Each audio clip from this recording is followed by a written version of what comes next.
Supreme court ने बानी PTI की नाअहली ख़त्म करने की दरख्वास्त पर फौरी समाअत की इस्तदा मुस्तरद कर दी। तोशाखाना केस में सज़ा मअतली की दरख्वास्त पर समाअत हुई। कायम मकाम चीफ जस्टिस सरदार तारिक मसूद ने पीटीआई वकील से मुकालमा करते हुए कहा, सुप्रीम कोर्ट में इस हफ्ते तोशाखाना नाअहली केस की समाअत मुमकिन नहीं।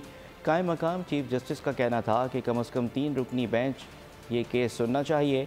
सिर्फ 2 ही जज दस्तयाब हैं और 2 रुकनी बेंच आपको बुरी रिलीफ भी नहीं दे सकता, क्योंकि हाई कोर्ट में डिवीज़न बेंच का फैसला है।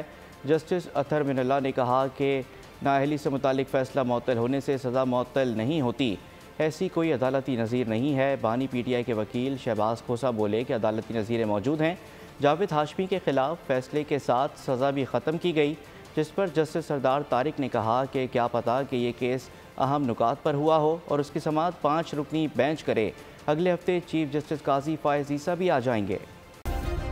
सब्सक्राइब करें और बेल दबाएं ताकि कोई खबर रह न जाए।